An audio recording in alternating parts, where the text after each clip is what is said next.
আলী রাদিয়াল্লাহু আনহু বলেছেন, কোনো ব্যক্তির যদি পাহাড়ের সমানও ঋণ থাকে, এই দোয়া যদি আমল করে আল্লাহ পাক ওই ঋণও শোধ করে দিবেন ইনশাআল্লাহ। রিজিক তো বাড়বেই ইনশাআল্লাহ, আপনার যত ঋণ আছে ইনশাআল্লাহ আল্লাহ পাক শোধ করে দিবেন। বিশ্বাস করলেন না? এই দোয়া শিখাই দিচ্ছি, এজন্য আমাকে হাদিয়া দেওয়া দরকার, স্পেশালি আমাকে এখন হাদিয়া দেওয়া দরকার। একটা গুরুত্বপূর্ণ দোয়া শিখাই দিচ্ছি। আর ঋণ কেমন জানেন? ওই যে এখন মানুষ ঋণ নিচ্ছে 1 কোটি টাকা ব্যাংক থেকে, 2 কোটি টাকা ব্যাংক থেকে, হ্যাঁ, কত বছর, 10 বছরের জন্য, 20 বছরের জন্য বাড়ি করছে, তাই না? তার ধারণা এমন যে সে মারা গেলে তার ঋণটা কেউ না কেউ শোধ করে দিবে, তাই তো? আর আল্লাহর রসুল কি বলছেন দেখেন, একজন মারা গেছেন, নবী সাল্লাল্লাহু আলাইহি ওয়াসাল্লামের সময় একজন মারা গেছেন। তো নবী করিম সাল্লাল্লাহু আলাইহি ওয়াসাল্লাম বলছেন, এই ব্যক্তির কি কোনো ঋণ আছে? একজন সাহাবী বলেন, হ্যাঁ ইয়া রাসূলুল্লাহ, তো ঋণ আছে। নবীজি বললেন, তোমরা ওর জানাজা পড়ো, আমাকে ডেকো না। তোমরা ওর জানাজা পড়ে নাও, আমি জানাজা পড়তে চাচ্ছি না। আমি এখন কেমন করে আপনাকে বুঝাবো ঋণ কত ভয়ঙ্কর জিনিস। আপনি যে ব্যাংক থেকে 3-4 কোটি টাকার লোন নিয়ে রাখছেন, লাখ লাখ টাকা লোন নিয়ে বসে আছেন, দিব্যি সুখে বসে আছেন, এমন চিন্তায় যে আপনার মৌত হবে না। আর নবী সাল্লাল্লাহু আলাইহি ওয়াসাল্লামের সময়ে একজন মারা যাচ্ছেন, তিনি বলছেন তোমরা জানাজা পড়ে নাও, আমি জানাজা পড়তে চাচ্ছি না। মানে ঋণগ্রস্ত ব্যক্তির জানাজাও তিনি পড়তেন না। তারপরে একজন এসে বললেন, ইয়া রাসূলুল্লাহ, আমি তার ঋণ শোধ করে দিব, তার যা ঋণ আছে আমি শোধ করে দিব। তখন নবী এসে জানাজা পড়লেন সাল্লাল্লাহু আলাইহি ওয়াসাল্লাম। তা আপনার এই কোটি কোটি টাকা ঋণ শোধ করার লোক তো রেডি আছে নাকি? আছে না? সমস্যা নেই, আপনার জানাজা পড়া হবে। কারণ হুজুরকে আপনি 5,000 টাকা দিবেন, হুজুর জানাজা পড়াই দিবে, কোনো সমস্যা নেই। তারপরে আপনার মিলাদও হবে, আপনার একটা বড়সড় দোয়াও হবে ইনশাআল্লাহ। কিন্তু আল্লাহ পাক বলেছেন যে শহীদ, আল্লাহর পথে যুদ্ধ করে শহীদ হয়েছে, এই ব্যক্তির আত্মাও ঝুলে থাকে যতক্ষণ পর্যন্ত না তার ঋণটা শোধ করা হয়। এবার বলেন আমি কি বুঝাবো আপনাকে? আর কিছু বলতে হবে? তো এখন সেই দোয়া শিখাচ্ছি আপনাদেরকে, যে দোয়া শিখলে আপনারা ঋণ থেকে বাঁচবেন ইনশাআল্লাহ। কত দিবেন বলেন? আচ্ছা, হ্যাঁ, এই তো, শুকরিয়া। দোয়া করবেন যেন আল্লাহ পাকের দিনটাকে আল্লাহর জমিনে প্রতিষ্ঠা করতে পারি। আমার সাথে বলেন, দোয়াটা হচ্ছে আল্লাহুম্মা ইকফিনি বিহালালিকা আন হারামিকা ওয়া আগনিনি বিফদলিকা আম্মান সিওয়াকা। এই দোয়াটা ছোট না, এটা মুখস্থ করবেন, সেজদায় পড়বেন, নামাজের সেজদায় পড়বেন, আত্তাহিয়াতু দরুদ শেষ তারপরে পড়বেন, নামাজ শেষে হাত তুলে করবেন, যখন তখন শেষ রাতটা করবেন। ইনশাআল্লাহ দেখবেন আপনার ঋণ বলতে কিছু থাকবে না ইনশাআল্লাহ। যদি থাকেও, বড় কোনো ঋণ থাকেও, আল্লাহ পাক অন্য কোনো মাধ্যমে এটা শোধ করার ব্যবস্থা করে দিবেন ইনশাআল্লাহ। ইনশাআল্লাহ আমার জীবনে এমন ঘটনাও ঘটেছে, এটা এখন গল্পটা মনে পড়ে গেল তাই বলছি, যে 1,20,000 টাকা ঋণ আছে আমার, শোধ করার কোনো অপশন নাই আমার কাছে। আমার চোখে ধরা পড়ছে না যে 1,20,000 টাকা আমি কেমনে দিব। কি হলো, হঠাৎ করে আমরা একটা সার্কুলার দেখলাম যে সারা বাংলাদেশে ইসলামিক ট্যালেন্ট খোঁজা হচ্ছে। 2000 এটা মনে হয় 17 কি 18 সালের কথা, হ্যাঁ 18 না, আচ্ছা 18। তো হ্যাঁ, আলোকিত কেন। তো এখন আমার ওয়াইফ বলছেন যে আপনি এটাতে অ্যাপ্লাই করেন। আমি অ্যাপ্লাই করবো, এটা তো আলেম ওলামাদের প্ল্যাটফর্ম, আমি এখানে জেনারেল থেকে আসা মানুষ, কেমন করে কি। তো সে বলছেন আপনি পারবেন ইনশাল্লাহ, আপনি পড়াশোনা করেন, ইনশাল্লাহ পারবেন। তো আমি দেখছি আগে প্রাইস কি আছে, কষ্ট তো করবো, আগে দেখি পুরস্কারটা কি। তো পুরস্কারটা দেখছি যে একটা ওমরা করাবে। ওমরা করা তো যে কারোর জন্য একটা মানে স্বপ্নের ব্যাপার না? ওমরা করা তো সবাই আমরা খুব পছন্দ করি, আল্লাহ পাক আমাদেরকে বেশি বেশি ওমরা করার তৌফিক দেখ। আর লেখা আছে যে ফার্স্ট প্রাইস 3 লাখ টাকা, second prize 2 lakh, third price হচ্ছে 1 লাখ টাকা। তো চিন্তা, আচ্ছা ঠিক আছে। তারপর টানা 4 কি 5 মাস দৈনিক 10 থেকে 12 ঘন্টা করে পড়েছি। টানা 4 থেকে 5 মাস দৈনিক 10 থেকে 12 ঘন্টা, নাওয়া খাওয়া সব ওখানেই। আর যতটা সহজ মনে করছেন, আসলে কিন্তু প্রতিযোগিতা অত সহজ নয়। আসলে যে কোনো জায়গা থেকে প্রশ্ন আসতে পারে, আকিদা, সিরাত, ইতিহাস, এটা ওইটা, অনেক টপিক, প্রায় 36টা বিভাগ আছে। তো আলহামদুলিল্লাহ কিভাবে জানি আস্তে আস্তে উঠতে পারলাম। গিয়ে দেখলাম যে হ্যাঁ, টিভি রাউন্ডে চলে গেছি। আমি তেমন কিছুই করি নাই, আমি শুধু পরিশ্রম করেছি, আল্লাহর কাছে বেশি থেকে বেশি দোয়া করেছি যে আল্লাহ আমার ঋণ আছে, ঋণ শোধ করতে হবে একটা। এবং আমি চাচ্ছি যে এই প্রোগ্রামের মধ্য দিয়ে দিনের একটা বড় সার্কেল পাওয়া যায়, দিনই প্ল্যাটফর্ম পাওয়া যায়। তো আলহামদুলিল্লাহ আল্লাহ পাকের ইচ্ছায় সেখানে একটা ভালো রেজাল্ট হলো এবং সেখানে ওমরাও করা হলো আলহামদুলিল্লাহ। এবং ক্যাশ তারা খুব তাড়াতাড়ি দিয়ে দিয়েছে। আমি পুরো ক্যাশটা আগে পেয়েই আগে ঋণটা শোধ। এখন এই সময় কিন্তু আমি দোয়াটা করেছি, আল্লাহুম্মা কফিনি বিহালালিকা আন হারামিক ওয়া আগনিনি বিফদলিকা আম্মান সিওয়াক। দেখেন, আমি কিন্তু জানতামও না এমন কোনো প্রতিযোগিতা হবে, আমি সেখানে পার্টিসিপেট করব, ওই ওসিলায় ওমরা করব, ওই ওসিলায় আবার ঋণও শোধ হবে, আমার কিন্তু মাথায় ছিল না। এটাই হচ্ছে আল্লাহ পাকের সেই আয়াত, ওয়া মান ইয়াত্তাকিল্লাহ ইয়াজআল লাহু মাখরাজা। আল্লাহ পাককে যে ভয় করবে আল্লাহ পাক তার জন্য রাস্তা খুলে দিবেন ইনশাআল্লাহ। ওয়া ইয়ারযুকুহু মিন হাইথু লা ইয়াহতাসিব, এবং এমন উৎস থেকে আল্লাহ পাক রিজিক দিবেন যেটা সে কল্পনাও করতে পারে না। এটা আল্লাহ পাক তাওয়াক্কুল রাখেন। জাস্ট ওই ইসমাঈল আলাইহিস সালামের মায়ের মতো হাজরা আলাইহিস সালাম ইব্রাহিম আলাইহিস সালামকে বলছেন, আপনি আমাকে এখানে ছেড়ে যাচ্ছেন কি জন্যে? ইব্রাহিম বলছেন আল্লাহর আদেশে। তখন তিনি বলছেন তাহলে আল্লাহ আমাকে ফেলে দিবেন ইনশাআল্লাহ। সেই মায়ের গর্ভ থেকে ইসমাইলের মতো সন্তানের জন্ম হলো, যেই সন্তানকে বাবা বলছে যে আমি তোমাকে জবাই করছি, স্বপ্নে দেখেছি, ফানজুর মাদা তারা, তোমার রায় কি? সে বলছে ইয়া আবাতি ফাআল মা তুমার, আপনাকে যে আদেশ করা হয়েছে আপনি সেটাই করেন।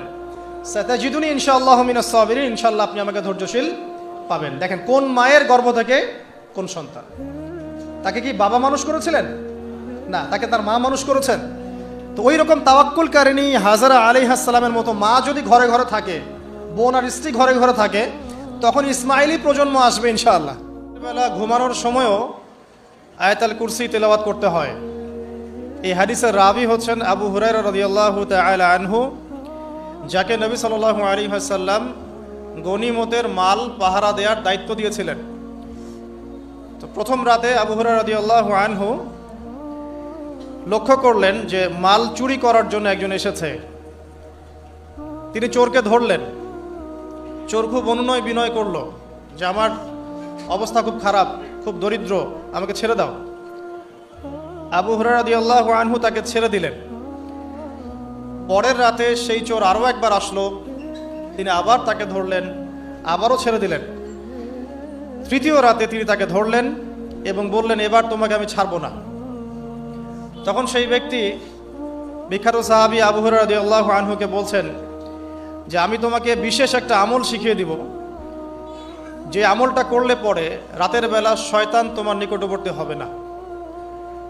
তো আবু হুরায়রা রাদিয়াল্লাহু আনহু বলছেন কি সেই আমল, শিখিয়ে দাও, যদি শিখিয়ে দাও তাহলে ছেড়ে দেব তোমাকে।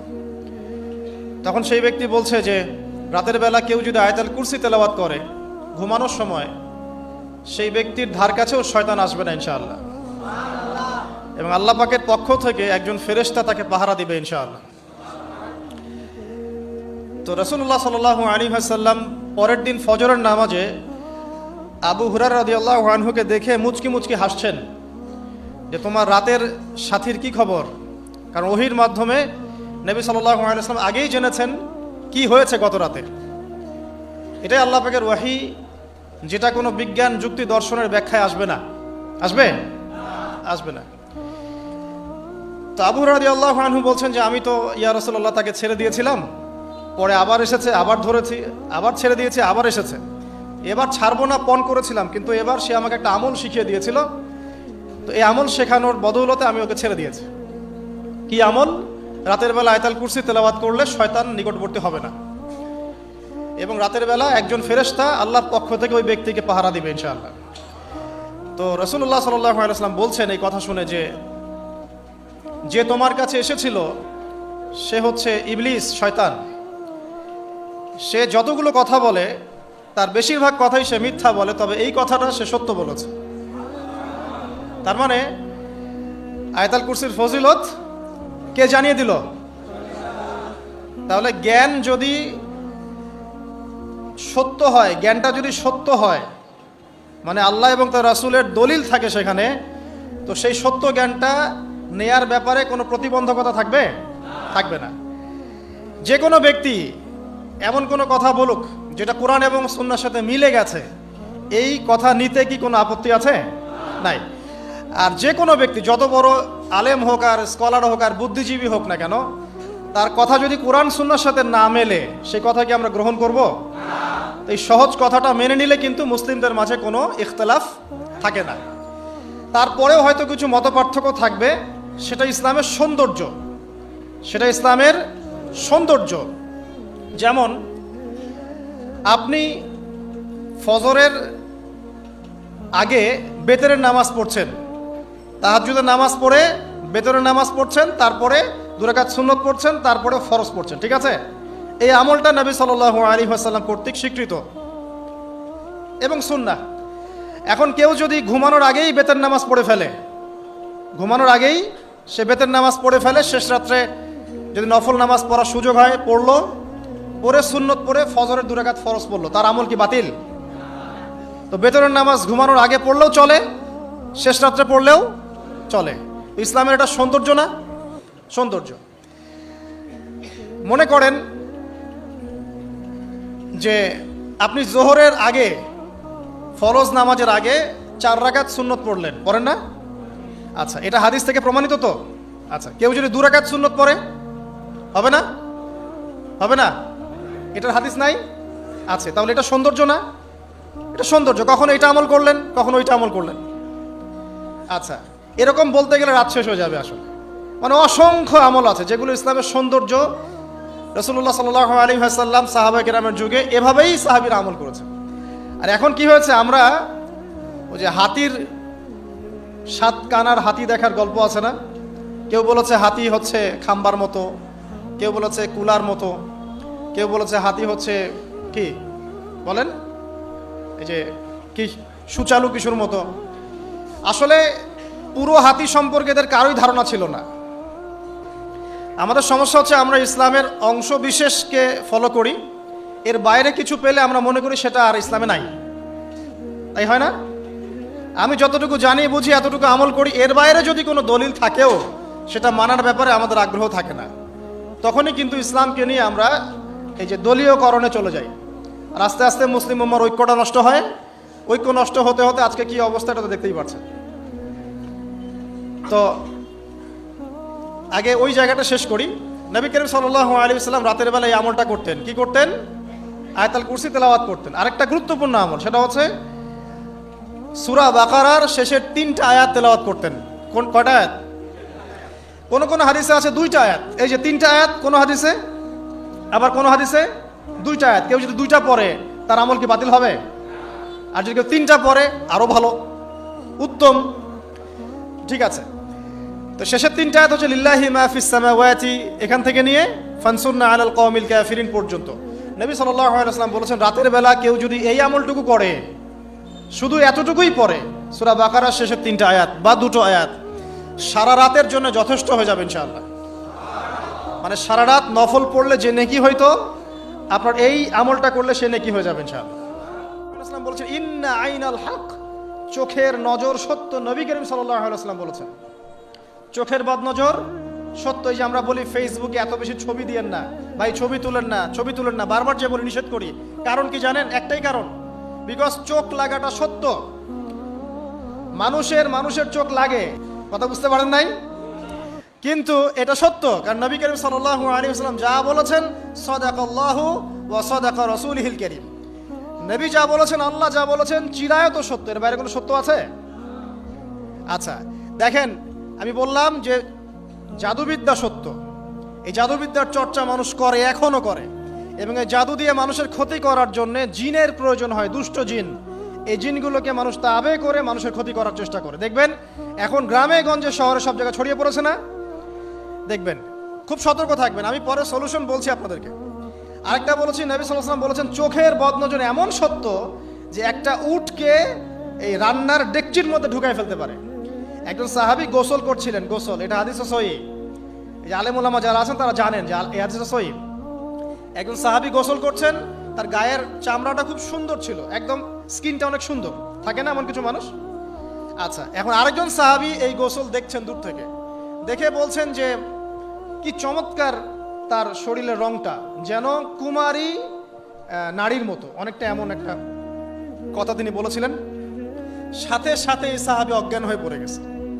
কোন সাহাবী? যিনি গোসল করছিলেন। কারণ এটার আপনি কোনো ব্যাখ্যা দিতে পারবেন না। তো এখানে কোনো সায়েন্স দিয়ে বা মেডিকেল সায়েন্স দিয়ে আপনি কোনো ব্যাখ্যা করতে পারবেন না। একটা ব্যাখ্যা দিতে পারেন, কিন্তু কেন সেটা হলো সেটা আপনি অ্যান্সার খুঁজে পাবেন না। তো নবী সাল্লাল্লাহু আলাইহি ওয়াসাল্লামের কাছে নিয়ে যাওয়া হলো তাকে। তিনি বললেন যে এই ব্যক্তির ব্যাপারে কি কেউ ভালো মন্দ কিছু বলেছিল? তখন একজন সাহাবী বললেন, হ্যাঁ, অমুকে বলেছে এর স্কিনটা অনেক সুন্দর, তোকে ডেকে নিয়ে আসো। ওকে ডেকে আনা হলো। ডেকে আনার পর নবীজি তাকে অনেক শাসালেন, তোমরা তোমাদের ভাইদেরকে কি মেরে ফেলতে চাও? তখন এই সাহাবী তো অবাক, আমি আবার কখন মারতে চাইলাম ইয়া রাসূলুল্লাহ? আমি তো মারতে চাই নাই, আমি তো খালি বলেছি যে তার গায়ের রংটা অনেক সুন্দর। তখন তিনি বললেন, কেন তুমি সুবহানাল্লাহ বললে না? কেন তুমি মাশা আল্লাহ বললে না? যখন মাশা আল্লাহ বলবেন, সুবহানাল্লাহ বলবেন, নজরটা লাগবে না। আর যখন আপনি মাশা আল্লাহ বলবেন না, সুবহানাল্লাহ বলবেন না, দেখবেন নজর লেগে গেছে। আপনি বিশ্বাস করেন ব্যবসা খুব ভালো চলছে, মানুষ বলল যে বাহ তোর তো ব্যবসা হেভি, লালে লাল শাহজালাল, ঠিক আছে, দেখবেন আপনার কেনা বেচা বন্ধ হয়ে গেছে। এরকম হবে, আমার কথাটা বিশ্বাস করেন। এটা কিন্তু সায়েন্স প্রমাণ করতে পারবে না, আল্লাহ এবং তার রাসূল বলেছেন, তার উপরে কোনো সত্য নেই। আছে সূরা কাহফ 29 নম্বর আয়াত পড়ে দেখেন, আল্লাহ পাক বলছেন, ওয়াকুলিল হাক্কু মির রাব্বিকুম, সত্য সেটাই যা তোমার রবের পক্ষ থেকে আসে। ফামান শাআ ফালইউমিন, যার ইচ্ছা হয় বিশ্বাস করুক, ওয়ামান শাআ ফালইয়াকফুর, যার ইচ্ছা হয় সে অস্বীকার করুক। এই কারণে আমরা বলি ফেসবুকে এত বেশি ছবি দেওয়া, এই আই ওয়াশ করা, যে শোডাউন করা, হ্যাঁ, ইসলামের কিছু কাজ করলেন একদম মানুষকে না দেখাইতে পারলে ঘুম হচ্ছে না, এগুলো বন্ধ করেন, এগুলো বন্ধ করে দেন আল্লাহর ওয়াস্তে। অফলাইনে কাজ করেন, নিজেকে গোপন করার চেষ্টা করেন। যত বেশি মানুষের কাছে নিজেকে এক্সপোজ করবেন, কাজের বরকত কমে যাবে, কাজের বরকত কমে যাবে, চোখ লাগবে, নজর লাগবে। এবং চোখ লাগা বদ নজরে বহু আলেম আস্তে আস্তে মাঠ থেকে মাইনাস হয়ে গেছে না? যায় নাই? এখন কি আলেমদের সংখ্যা বেশি না কম? যত দিন যাবে আলেমের সংখ্যা আরো কমে যাবে। নবীজি বলেছেন আলেমদের সংখ্যা কমতে থাকবে, মানুষ জাহেলদেরকে আলেম বানিয়ে নেবে। তো প্রিয় ভাইরা, জাদুবিদ্যা সত্য, চোখের বদনজর সত্য, রাতের এই অনিষ্টগুলো সত্য, রাতের বেলা অনেক ক্ষতি আছে। এই জন্য নবীজি বলছেন বাচ্চাদেরকে বাইরে বের করো না, এবং তোমরাও রাত যখন গভীর হবে তখন এদিক ওদিক ঘোরাফেরা করো না। দেখবেন রাত যত গভীর হয় আমাদের শহরগুলো তত জীবিত হয়, তাই না? তাই না? রাত যত গভীর হচ্ছে শহর তত জীবিত হয়। চায়ের দোকানে আড্ডা বেশি, ওই সিনেমা দেখছে, টিভি দেখছে, ক্যারাম খেলছে, লুডো খেলছে, ঘুম নাই। ঘুম কখন? ফজরের আগে আগে। ফজরের নামাজ কিন্তু নাই, ফজরের ঠিক আগে আগে, আবার ওই যে জোহরের নামাজের সময় উঠতেছে। এখন আমাকে বলেন, এরকম জেনারেশনকে দিয়ে কি আসলে ইসলামের কোনো খেদমত হবে? আচ্ছা, নবীজি রাতের বেলা আর্লি ঘুমাতেন। আল্লাহ পাক আমাদের সবাইকে তাড়াতাড়ি ঘুমানোর তৌফিক দান করুন। হ্যাঁ, আপনি ইলম চর্চা করলে রাত জেগে থাকতে পারেন, আপনি যদি জ্ঞান চর্চা করেন রাত জাগতে পারেন, আপনি কোনো গবেষণা করছেন, নামাজ পড়ছেন বা কোরআন হিফজ করছেন, আপনি রাতের আর্লি উঠবেন, এটা আলাদা বিষয়। কিন্তু কমনভাবে আমাদের এই যে ফেসবুক, ইউটিউবিং ইত্যাদিতে আমরা লিপ্ত থাকি, সারা রাতটা কাটাই আড্ডাবাজি করে, এগুলো বন্ধ করতে হবে। এগুলো বন্ধ না করলে ফিজিক্যালি আমরা মানে সুস্বাস্থ্যের অধিকারী হতে পারবো না। সারা দিনটা আমাদের একটা কি বলবো অলসতার ভাবে যাবে, এবং দিনের বেলা কাজগুলো ব্যাহত হবে। এতে করে আমাদের উম্মার এই পুরো বড় যে তরুণ প্রজন্ম আছে, এদেরকে আপনি সম্পদে পরিণত করতে পারবেন না। তাই এই সিস্টেমটা চেঞ্জ করা দরকার। নবীজি রাতের বেলা এই সূরা বাকারার শেষ 3টা আয়াত তেলাওয়াত করতেন। আমরা করবো ইনশাআল্লাহ। ইনশাআল্লাহ। একজন ব্যক্তি প্রচন্ড রকম আবেদ, প্রচুর ইবাদত করে। আপনারা জানেন ইবলিসও কিন্তু আবেদ ছিল, ইবলিস কিন্তু প্রচুর ইবাদত করেছে। এখন ওই ব্যক্তির একজন বন্ধু ছিল, এটা বানু ইসরাইলের ঘটনা। তো সেই বন্ধু পাপী ছিল, বিভিন্ন কবিরা গুনাহ করত। আর এই আবেদ ব্যক্তি বারবার তাকে নসিহত করত, গুনাহ ছেড়ে দাও, তুমি পাপ করছো, গুনাহ ছেড়ে দাও। তখন সেই ব্যক্তি যে পাপ করছে সে বলতো যে আল্লাহ কি তোমাকে আমার রক্ষক বানিয়েছেন? আল্লাহ কি তোমাকে আমার উপর দারোগা বানিয়েছেন? আমাকে আল্লাহর হাতে ছেড়ে দাও, আমাকে নসিহত করতে এসো না। একদিন এই আবেদ ব্যক্তি তার বন্ধুকে একটা জঘন্য পাপ করতে দেখলো, এমন একটা পাপ যেটা দেখে তার মনে ধারণা আসলো এটা চরম জঘন্য একটা কাজ। তখন সে মুখ ফসকে বলে ফেলল যে আল্লাহ তোকে আর মাফ করবে না, আল্লাহ তোকে জান্নাত দিবে না। আল্লাহ রাব্বুল আলামিন মালাকুল মউতকে এই দুজনের কাছে পাঠালেন, দুজনের রূহকে কবজ করা হলো। এবার আল্লাহ পাক তার সামনে তাদেরকে উপস্থাপন করে বললেন যে তোমাকে আমার রহমত সম্পর্কে কে গ্যারান্টি দিয়েছে যে আমি কাউকে রহমত করব কি করব না? যাও আমি তোমাকে জাহান্নামে পাঠালাম, ওই ব্যক্তি যে আমার রহমত প্রত্যাশা করেছে আমি তাকে জান্নাত দিয়ে দিলাম। দেখুন, এই হাদিসটা শুনলে মনে হয় বাহ্যিক হয়তো বা মুখের একটা কথার কারণেই সে জাহান্নামে চলে গেল। আসলে বিষয়টা এমন নয়। বিষয়টা আমি আপনাকে বোঝাচ্ছি। বিষয়টা হচ্ছে ইবলিসের মতো। ইবলিস কিন্তু শুধু মন থেকেই বলেনি যে খলাকতানি মিন নার ওয়া খলাকতাহু মিন তিন, আমি কেন তাকে সেজদা করব আদমকে, আদম তো মাটির তৈরি আর আমি তো আগুনের তৈরি। এটা ইবলিসের শুধু মৌখিক স্টেটমেন্ট ছিল না, কারণ কি ছিল? আবা ওয়াস্তাকবার, সে উদ্ধত হয়েছিল, অহংকার প্রদর্শন করেছিল। ভিতর থেকে ইন্টারনালি সে অহংকারী ছিল, সে আন্ডার এস্টিমেট করে কথাটা বলেছে, শুধু মৌখিকভাবে বলে নাই। কিন্তু ঠিক এই ব্যক্তির ঘটনা এমনই, সে মন থেকে অহংকারী হয়ে উঠেছিল, যদিও বা সে আবেদ ছিল। এখানে আমরা যারা প্র্যাকটিসিং মুসলিম হওয়ার চেষ্টা করছি, আমাদের জন্য এখানে নিদর্শন আছে। পাঁচ ওয়াক্ত নামাজ পড়েই ভেবে বসবেন না যে অনেক কিছু করে ফেলছে, এক চিল্লা দিয়ে মনে করে ফেলবেন না যে দিনের জন্য অনেক কিছু করে ফেলছে। একটা হজ করেছেন, ওমরা করেছেন, সিয়াম রেখেছেন, দিনের জন্য দান সদকা করেছেন, একটা মাদ্রাসা মসজিদ করেছেন, ভেবে বসবেন না আপনি সব অনেক কিছু করে ফেলেছেন এবং অন্যরা সব ককরোচ তেলাপোকা, ওরা জাহান্নামে যাবে, এমনটা মনে করবেন। জানি না আমরা যে কার আমলের কতটুকু আল্লাহর কাছে কবুল হচ্ছে। তো এখানে এই ব্যক্তির সমস্যা ছিল এই, সে নিজের আমলটাকে অনেক ভারী মনে করছিল এবং সে স্টেটমেন্ট দিয়ে ফেললো যে তোকে আল্লাহ পাক মাফ করবে না। এই একটা কথা মন থেকে বলার কারণে তার ইহকাল পরকাল দুটা বরবাদ হয়ে গেল, সে জাহান্নামে চলে গেল। ঠিক আরেক ব্যক্তির ঘটনা আছে এমন, এগুলো সবগুলো রেফারেন্স আছে। এক ব্যক্তি প্রচুর ইবাদত করত, আল্লাহ পাক তার ইবাদত করার জন্যে পাহাড়ের চূড়ায় একটা সুন্দর ব্যবস্থাও করে দিয়েছিলেন, সেখানে ডালিম গাছ হতো, ঝর্ণা আসতো, খাবারের কোনো অভাব নাই। হাদিস এসেছে 500 বছর সে ইবাদত করেছে। কত বছর? কিয়ামতের মাঠে এই ব্যক্তির অবস্থা এমন হবে, তাকে জান্নাতে প্রবেশ করানোর জন্য নিয়ে যেতে বলা হবে, যাও আমার রহমতে জান্নাতে চলে যাও। আল্লাহ পাক তাকে এই কথাটা বলবেন, কিন্তু এই ব্যক্তি বলবে আমার আমলের কারণে, আল্লাহ পাক বলবেন আমার রহমতে জান্নাতে চলে যাও। ব্যক্তি বলবে আমার আমলের কারণে। আল্লাহ রাব্বুল আলামিন তখন তাকে দেওয়া সমস্ত নেয়ামতগুলোকে এক পাল্লায় করবেন আর তার সমস্ত আমলকে আরেক পাল্লায় করবেন। একটা চোখের যে নেয়ামত আল্লাহ পাকের, সমস্ত আমলও 500 বছরের ইবাদত এতটুকু হয়নি। তারপর তাকে বলা হবে ওকে জাহান্নামে নিয়ে যাও।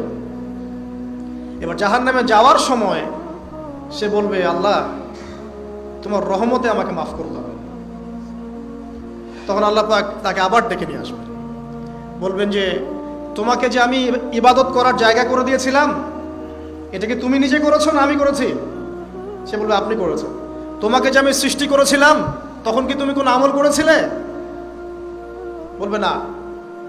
তাহলে তোমাকে যে সৃষ্টি করেছি আমি, এটা কি তোমার আমলের কারণে? না। তোমাকে সারা দুনিয়াতে এত নিয়ামত দিয়েছি, এটা কি তোমার আমলের কারণে? সে বলবে না। তখন তাকে জান্নাতে প্রবেশ করানো হবে। আমরা এই সামান্য একটু ক্ষমতা পেলেই আমাদের কেউ চেনে না, গায়ে হাতি দেওয়া যায় না, ঠিক আছে? মানে তখন সে নিজেকে মনে করে যে সে এই পৃথিবীর সব কিছু, বাকি মানুষ আর মানুষ না। ক্ষণস্থায়ী সামান্য একটু ক্ষমতা দিয়ে দেখবেন আমাদের অবস্থা খারাপ। প্রত্যেকের ধর্মতাত্ত্বিক ক্ষেত্রেও যদি কাউকে আপনি একটু ক্ষমতাধর আলেম মনে করেন, দেখবেন অহংকারে বাঁচতেছেন। কারো একটু পপুলারিটি হয়ে গেছে, দেখবেন অহংকারে বাঁচতেছেন। আইওয়াশ শোডাউনের জামানত এটা, যে যত পারে মানুষকে দেখাতে পারলে বাঁচে আর কি। কাজ হবে 5%, 95% হচ্ছে আইওয়াশ। যে কোনো জায়গায়, ধর্মতাত্ত্বিক জায়গা বলেন, social, economical, political, world affairs, কাউকে যদি আল্লাহ পাক যাররা পরিমাণ একটু ক্ষমতা দিয়ে দিয়েছেন, ব্যাস তাকে আর চেনা যায় না। যুলকারনাইনকে আল্লাহ পাক আলাইহিস সালাম মাশরিক মাগরিবের ক্ষমতা দিয়েছিলেন। যুলকারনাইন মনে আছে? কোন সূরা আছে যুলকারনাইনের কথা? সূরা কাহফ। আল্লাহ পাক তাকে এমন রহমত করেছিলেন যে মাশরিক মাগরিব মানে পূর্ব পশ্চিম পর্যন্ত তাকে রাজত্ব দিয়ে দিয়েছেন। এত দাপট ছিল তার, যেদিকে সেনাবাহিনী নিয়ে যেতেন সেদিকে বিজয় করতে পারতেন। পড়ে দেখেন। আর এই ব্যক্তি কিন্তু আলেকজান্ডার দ্য গ্রেট নয়। পশ্চিমারা এখানে আবার একটা ষড়যন্ত্র করেছে, তারা বলে এই ব্যক্তি ছিল আলেকজান্ডার দ্য গ্রেট। এটা ভুয়া কথা। তিনি একজন আল্লাহ পাকের বড় ওলি ছিলেন অথবা নবী ছিলেন। কি ছিলেন আল্লাহ পাক এটা কোরআনে বলেননি, স্পষ্ট করেন নাই। তা আমরা ধরে নিচ্ছি আল্লাহ পাকের তিনি একজন শুকরগুজার বান্দা ছিলেন। তাকে একটা কম বলছে যারা পাহাড়ের মাঝখানে থাকতো, ইয়া যুলকারনাইন, হে যুলকারনাইন, ইন্না ইয়াজুজ ওয়া মাজুজ মুফসিদুনা ফিল আরদ, ইয়াজুজ আর মাজুজের সভ্যতা জমিনে ফাসাদ সৃষ্টি করছে। ফাহাল নাজআলু লাকা খারাজান আলা আন তাজআলা বাইনানা ওয়া বাইনাহুম সাদ্দা, আমরা কি তোমাকে একটু ট্যাক্স দিব, খাজনা দিব, যে খাজনার বদৌলতে তুমি একটা প্রাচীর নির্মাণ করে দিবে, যে প্রাচীর নির্মাণ করলে ওরা আর আমাদের কাছে আসতে পারবে না। তখন এই প্রতাপশালী বাদশার স্টেটমেন্ট হচ্ছে এই, ক্বালা মা মাক্কান্নি ফীহি রাব্বি খায়র, আল্লাহ আমাকে যা দিয়েছেন তার পক্ষ থেকে এটা যথেষ্ট, তোমাদের এসব ট্যাক্সের দরকার নেই আমার। এই যে আল্লাহ পাকের রহমত দেখেন। ঠিক খিজির আলাইহিস সালামকেও দেখবেন, ওই তিনটা ঘটনা মনে আছে না? নৌকা ফুটা করা, বাচ্চাকে হত্যা করা, আর হচ্ছে কি ওই যে কি দেয়াল নির্মাণ করা। সূরা কাহফ আজকে বাসায় গিয়ে পড়েন। তাকে আল্লাহ পাক ভবিষ্যতের জ্ঞান দেখাচ্ছেন, ভবিষ্যতে কি হবে, যে জ্ঞানটা মূসা আলাইহিস সালামকে আল্লাহ পাক দেখাচ্ছেন না। মূসা আলাইহিস সালাম বলছেন কেন নৌকা ফুটা করলেন, কেন বাচ্চাকে হত্যা করলেন, কেন এই প্রাচীর নির্মাণ করলেন। আর খিদির আলাইহিস সালাম বলছেন যে জ্ঞান আল্লাহ তোমাকে দেন নাই তা আল্লাহ পাক আমাকে দিয়েছেন, আমি এই কারণে নৌকা ফুটা করছি, কারণ নৌকা ফুটা না করলে ভবিষ্যতে এই নৌকাটা সিজ করা হবে, ছিনতাই করা হবে। বাচ্চাটাকে হত্যা করেছে এই কারণে, এই বাচ্চা বড় হলে বড় কাফের হতো। দেয়াল নির্মাণ করেছে এই কারণে, এই দেয়ালের নিচে এই বাচ্চাদের এতিম দুই বাচ্চার গুপ্তধন রাখা আছে, ওর বাবা মা রেখেছে। এটা তুমি জানো না, আমি জানি। এটা জানার পরে তিনি অহংকার করছেন না, তিনি বলছেন রাহমাতাম মির রাব্বি, এই জিনিসটা আমার রবের রহমত, আমার প্রতি দয়া। দুই শ্রেণীর মানুষ আপনি পাবেন, এক যারা তাদের স্ট্যাটাস, প্রতিপত্তি, জ্ঞান এসবের অহংকার প্রদর্শন করবে, আর এক শ্রেণী যারা এগুলো আছে, যাদের এগুলো আছে বাট তারা বলবে এগুলো হাযা মিন ফাদলি রব্বি, এগুলো আমার রবের রহমত। এখানে সফল দ্বিতীয় শ্রেণীর মানুষ, প্রথম শ্রেণীর নয়। ইউসুফের কথা মনে আছে? আলাইহিস সালাম কুয়ায় ছিলেন, কুয়া থেকে জেলে, কুয়া থেকে রাজপ্রাসাদে, সেখান থেকে জেলখানায়। জেলখানার একটা মানুষ যে পরবর্তীতে মিশরের শাসক হবে, কেউ কি ভেবেছিল? কেউ ভেবেছিল? ওই সময় কেউই ভাবে নাই। কিন্তু ওই মানুষটাকে আল্লাহ রাব্বুল আলামিন মিশরের রাজত্ব দিয়েছেন, যার মধ্য দিয়ে আল্লাহ পাক হাজার হাজার লক্ষ লক্ষ মানুষকে দুর্ভিক্ষের হাত থেকে বাঁচিয়েছেন। আল্লাহ পাকের পরিকল্পনা, রহমত দেখেন। প্রত্যেক আম্বিয়া কেরামের জীবনী পড়ে দেখেন, এরকম রহমতের অসংখ্য নিদর্শন কোরআনে এবং হাদিসে আছে। আসলে এখন যদি আল্লাহর রহমত পেতে চাই, তাহলে আসলে কি কি পয়েন্টস আমাদের কাজ করা দরকার, জাস্ট পয়েন্টসগুলো বলছি। এক নাম্বার হচ্ছে জ্ঞান অর্জন করতে হবে। যে জ্ঞান আল্লাহ পাক আদম আলাইহিস সালামকে শিখিয়েছেন, ওই জ্ঞান চর্চা যদি আমরা বাড়াই, ওহির জ্ঞানের চর্চা যদি আমরা বাড়িয়ে দেই, দেখবেন ইনশাআল্লাহ আল্লাহ পাক আপনার সম্মান, আপনার রিজিক, আপনার প্রতি করুণা, দয়া, মায়া, মহব্বত সব বাড়িয়ে দেবেন ইনশাআল্লাহ। এটা প্রথম পয়েন্ট। প্রিয় ভাইয়েরা, যারা আজকের লেকচার শুনছেন, যারা পরবর্তীতে অনলাইনে শুনবেন, ওহির জ্ঞানের চর্চা। আমি বলছি না আপনি ডাক্তার হবেন না, ইঞ্জিনিয়ার হবেন না, জেনারেল লাইনে পড়বেন না, এই কথা আমি বলতে যাবো না কখনো। কারণ আমি জানি, আর কেউ বলুক না বলুক, অ্যাটলিস্ট আমি জানি এই ওয়ার্ল্ডকে ডিল করতে হলে বর্তমান এইসব আধুনিক জ্ঞানের কোনো বিকল্প নাই। কিন্তু এই জ্ঞানটার সাথে কোরআন সুন্নাহর জ্ঞান থাকতেই হবে। যখন এই দুইটা জ্ঞান একত্রিত হবে, ইনশাল্লাহ এই জাতিকে ঠেকানোর কেউ থাকবে না ইনশাল্লাহ। এই সহজ সরল কথাটা আমরা বোঝাতে ব্যর্থ হচ্ছি, অথবা কিছু মানুষ ইন্টেনশনালি এটাকে ঘুরিয়ে ফিরে উল্টা ব্যাখ্যা করছে। আর হ্যাঁ, এটা স্বীকার করছি, কিছু মানুষ আছে, কিছু ব্যাকডেটেড থিঙ্কিংস আছে আমাদের মধ্যে, যে আমরা আধুনিক শিক্ষাটাকে অনেক সময় গুরুত্ব দিচ্ছি না। এটা ঠিক নয়, এটা আমার মত। পরিবেশ বজায় রেখে, ইসলামী পরিবেশ বজায় রেখে আধুনিক শিক্ষায় শিক্ষিত হতে কোনো সমস্যা আছে? আর আধুনিক এই শিক্ষাগুলো অন ইসলামিক শিক্ষা নয়। আপনি যে কোনো এডুকেশনের বেসে যান, ম্যাথামেটিক্সে যাবেন, অ্যালজেব্রায় যাবেন, আপনি কেমিস্ট্রিতে যাবেন, ফিজিক্সে যাবেন, বায়োকেমিস্ট্রি যাবেন, জ্যোতির্বিজ্ঞানে যাবেন, মেডিকেল সায়েন্স, প্রত্যেকটাতে দেখেন মুসলিমদেরকে খুঁজে পাবেন আপনি। প্রত্যেকটা গোড়াপত্তন গিয়ে আপনি দেখবেন মুসলিমদের হাতেই হয়েছে। আব্বাসীয় খেলাফত যখন ছিল, তখন এই বাগদাদ ছিল জ্ঞানের রাজধানী। ওইরকম লাইব্রেরি কি বিশ্বে আর কখনো হয়েছে? এখন আমরা মনে করছি জ্ঞানের লাইব্রেরি মনে হয়, জ্ঞানের রাজধানী মনে হয় ব্রিটেন, হার্ভার্ড, কেমব্রিজ, অক্সফোর্ড। এটা কবে এসেছে ইতিহাসে? ইতিহাস কি 100 বছরের? হাজার হাজার বছর চলে গেছে। হিস্ট্রি পড়েন। তো এখানে আমার কথা হচ্ছে একদম ক্লিয়ার, নিট অ্যান্ড ক্লিয়ার, যে আমাদেরকে উভয় দিকের জ্ঞানই অর্জন করতে হবে। বোধ কোরআন সুন্নাহ এবং আধুনিক জ্ঞান, এই দুটো জ্ঞান যখন আপনি একত্রিত করবেন, ইনশাআল্লাহ দেখবেন আল্লাহ চাইতো কোরআন এবং সুন্নাহকে হাতে নিয়ে এই বিশ্বের চ্যালেঞ্জগুলোকে ফেস করা যাবে ইনশাআল্লাহ। আল্লাহ পাক তৌফিক দান করুন, আমিন। প্রথম যেটা বিষয়, আল্লাহ পাকের রহমত পেতে হলে আল্লাহর ওহীভিত্তিক জ্ঞানের চর্চা বাড়াতে হবে। এই জ্ঞানের চর্চা বাড়ালে ব্যক্তি, পরিবার, সমাজ, রাষ্ট্র সবাইকে আল্লাহ পাক সম্মানিত করবে ইনশাআল্লাহ। আল্লাহ পাক রহম করবেন, ক্ষমা করবেন, ইনশাআল্লাহ দুনিয়াতেও সফল করবেন, পরকালেও জান্নাত দিবে ইনশাআল্লাহ তাআলা। আর আমরা তো দেখলাম আল্লাহ পাকে জান্নাত দেওয়ার জন্য একটা ঘটনা যথেষ্ট। একটা কুকুরকে পানি পান করিয়েছে, একবার খালি বলেছে আল্লাহ তোমার ভয়ে কাজ করেছি, বাস। আবার জাহান্নামে যাওয়ার জন্য একটা ঘটনা এনাফ, খালি বলেছে যে আল্লাহ তোকে মাফ করবে না, বাস জাহান্নাম। আল্লাহ পাক জানেন এন্ড অফ দ্য ডে কে জান্নাতে যাবে আর কে জাহান্নামে যাবে। অহংকারের কোনো সুযোগই নাই। এক মিনিট একটা কথা বলতে চাই যে এখন অনেক মুসলিমদের মধ্যে একটা ট্রেন্ড চলে আসছে, একটু ইসলাম প্র্যাকটিস করলেই অন্যকে আন্ডার এস্টিমেট করা শুরু করে না? এখন তো অনলাইনের যুগ, আর এখন তো কাজ করতে কোনো শ্রম লাগে না, খালি ঘরে বসে শুয়ে 2টা লাইন লিখলেই কাজ শেষ। ঘরে বসে শুয়ে ফেসবুকে 2টা লাইন লিখলেই কাজ শেষ। আর কনস্ট্রাকটিভ কাজের তো কোনো খোঁজ খবরই নাই। এগুলো সহজ, এই কারণে দেখা যায় বর্তমান যুগে সমালোচনা, গীবত, আন্ডার এস্টিমেট করা, এগুলোর সংস্কৃতি বেড়ে গেছে।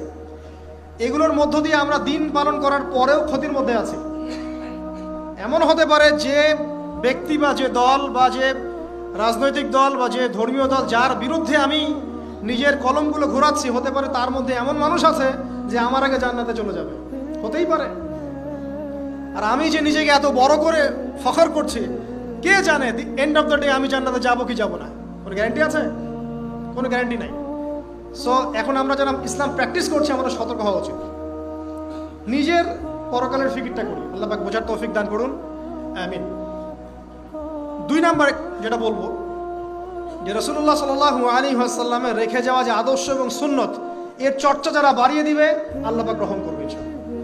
সূরা আলে ইমরানের 31 নম্বর আয়াত পড়ে দেখেন, আল্লাহ পাক নিজে বলছেন, কুল ইন কুনতুম তুহিব্বুনাল্লাহ ফাত্তাবিউনি। হে নবী বলে দিন, তোমরা যদি আল্লাহর রহমত আর ভালোবাসা পেতে চাও তাহলে আমাকে অনুসরণ করো। আমাকে, যে বা যারাই নবী সাল্লাল্লাহু আলাইহি ওয়াসাল্লামকে অনুসরণ করবে আল্লাহ তার প্রতি দয়া করবে ইনশাআল্লাহ। শুধু দয়াই না, ইয়াগফির লাকুম যুনুবাকুম, তোমাদের সমস্ত গুনাহ আমি মাফ করে দেব। আল্লাহু গফুর রহিম। সুন্নতের চর্চা বাড়িয়ে দেই।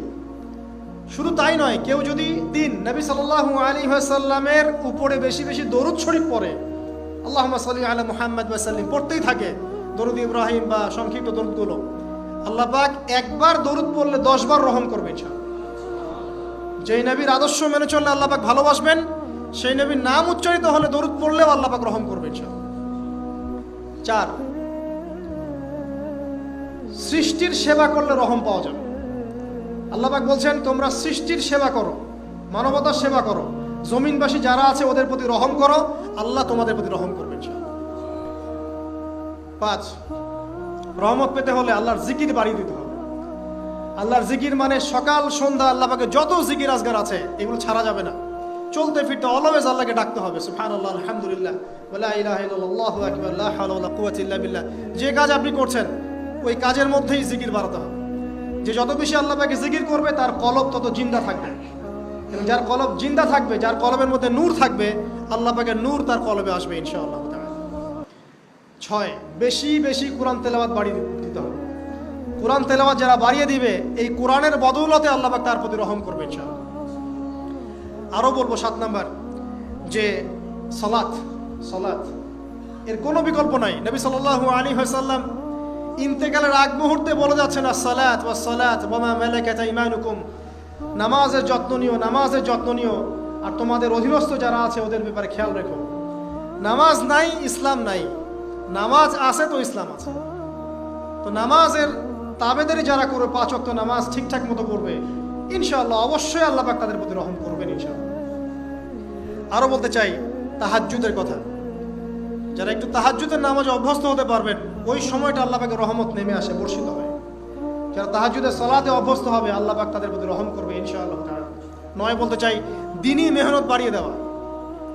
যাদের ফিকির দিনকে নিয়ে, কিভাবে আমি দিন পালন করব, কিভাবে দিনের প্রচার করব, দিনের জ্ঞান অর্জন করব, এর প্রসার ঘটাবো, দিনটাকে মানুষের কাছে পৌঁছে দেব, এই ফিকির যাদেরকে তাড়িয়ে বেড়ায়, ইনশাআল্লাহ আল্লাহ পাক ওদেরকে এই জমিনে রহম করবে ইনশাআল্লাহ।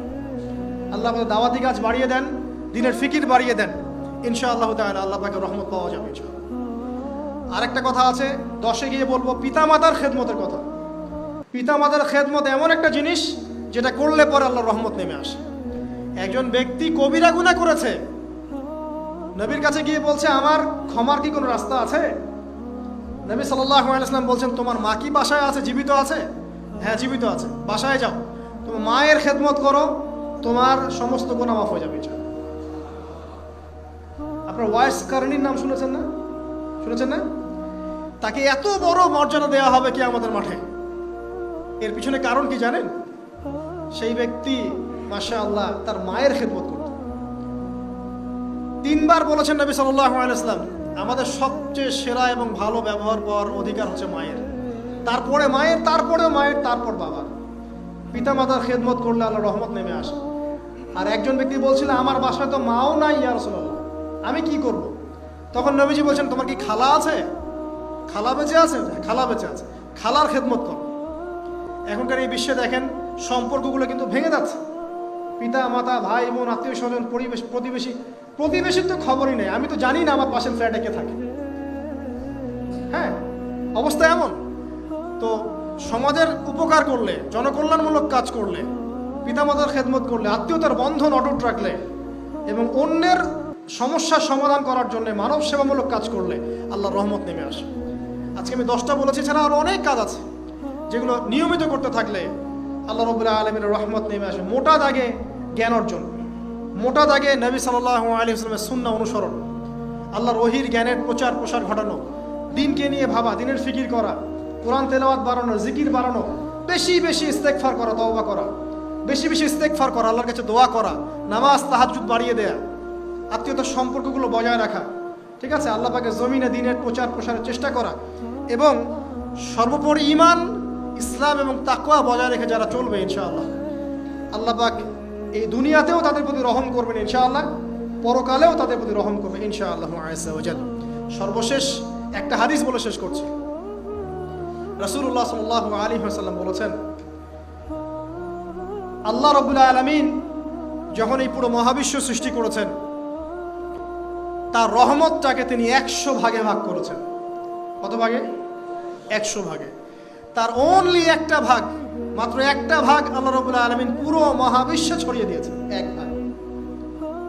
আর আপনাদেরকে আমি অন্য একটা লেকচারে বলেছিলাম সমুদ্রের ধারে যখন আপনি হাঁটবেন বা নদীর তীরে যখন আপনি হাঁটবেন, ওখানে একটা বালুর যে পরিমাণ অবস্থান, এই পুরো মহাবিশ্বে কিন্তু পৃথিবীর অবস্থান তার চেয়েও কম। যারা সায়েন্স পড়েছেন তারা জানেন পুরো মহাবিশ্বে পৃথিবীর অস্তিত্ব এর চেয়েও কম, একটা বালুর কণার চেয়েও কম। মহাবিশ্ব এত বড়, এই পুরো মহাবিশ্বে আল্লাহ পাক এক ভাগ রহমত বন্টন করে দিয়েছে সৃষ্টিজীবের মধ্যে। এতে করে আপনি দেখবেন একটা কুকুর পর্যন্ত তার বাচ্চাকে কিন্তু আদর করে, একটা গাভী তার বাচ্চার গা পরিষ্কার করে, তাই না? আর আমরা তো আমাদের বাচ্চাদের জন্য যা করি আপনারা দেখতে পাচ্ছেন। বাকি 99 ভাগ রহমত আল্লাহ রাব্বুল আলামিন তার নিজের কাছে গচ্ছিত রেখেছেন, যা দিয়ে কিয়ামতের মাঠে আল্লাহ পাক বান্দাদেরকে মাফ করবেন ইনশাআল্লাহ। অতএব সর্বশেষ কথা হচ্ছে আমরা যারা আল্লাহ থেকে দূরে আছি হতাশ হওয়ার কোনো কারণ নেই। লা তাকনাতু মির রাহমাতিল্লাহ। নামাজ পড়ছেন না, আজকেই ফিরে আসেন। রোজা রাখেন নাই, আজকেই ফিরে আসেন। নামাজ এবং রোজা যা রাখেন নাই ক্যালকুলেট করেন, কত ওয়াক্ত নামাজ পড়েন নাই, কত মাসের রোজা রাখেন নাই, রাখার কাজা করার চেষ্টা করেন। যাকাত দেন নাই, হিসেব করেন, যাকাত দিয়ে দেন। সুদ খেয়েছেন, তওবা করে আজকেই ফিরে আসেন। জেনা করেছেন, আজকেই ফিরে আসেন। মানুষকে ঠকিয়েছেন, তার টাকা ফেরত দিয়ে দেন। সম্পত্তি জোর করে আত্মসাৎ করেছেন, ফেরত দিয়ে দেন। দিয়েছেন, গোপনে তাকে গিয়ে বলেন ভাই আপনাকে গালি দিয়েছিলাম, আমাকে মাফ করে দিন। আজকেই ফিরে আসেন। লা তাকনাতু মির রাহমাতিল্লাহ, ইন্নাল্লাহা ইয়াগফিরু যুনুবা জামিআ। আল্লাহ পাক সমস্ত গুনাহ মাফ করবেন ইনশাআল্লাহ। অতএব তরুণ সমাজে যারা হতাশ, পাপে নিমজ্জিত আছো, নামাজ পড়ছো না, হারাম অ্যাফেয়ার্সে আছো, মাদক খাচ্ছ, এইসব অশ্লীল কাজে সময় নষ্ট করছো, বেপরদায় ঘুরছো, হ্যাঁ, পিতামাতার সাথে রুড বিহেভ করছো, তোমার বয়সটাকে নষ্ট করছো, দিনের জন্য 3 দিন সময় লাগাতে পারলে না, কোরআন পড়া শিখতে পারলে না, কিছুই করছো না, হতাশ হয়েও না। মন থেকে, ভিতর থেকে আল্লাহকে ডাকো। মন থেকে আল্লাহকে ডেকে একটা বার আল্লাহর দিকে ফিরে এসে দেখো, ইনশাআল্লাহ তাআলা দেখবা এখানে যে শান্তি আছে সারা দুনিয়ার কোথাও সে শান্তি পাবে না। এবং এই শান্তি নিয়ে তুমি যদি দুনিয়ার জীবন শেষ করতে পারো, তোমার কবর হবে শান্তিময়, তোমার হাসর হবে শান্তিময়, পুলসিরাত শান্তিময় হবে ইনশাআল্লাহ। হাসতে হাসতে তুমি জান্নাতে চলে যাবে ইনশাআল্লাহ। আমরা আজকের মতো এখানে শেষ করছি এই দোয়া করে যে আল্লাহ রাব্বুল আলামিন আমাদের সবাইকে যেন রহম করেন এবং তার রহমত পাওয়ার জন্য যোগ্য হওয়ার তৌফিক আল্লাহ পাক আমাদেরকে দান করেন। এবং যেই কাজগুলো করলে পরে আল্লাহর রহমত থেকে মানুষ বঞ্চিত হয়, এই কাজগুলো দূরে থাকার তৌফিক আল্লাহ রাব্বুল আলামিন আমাদের সবাইকে দান করেন।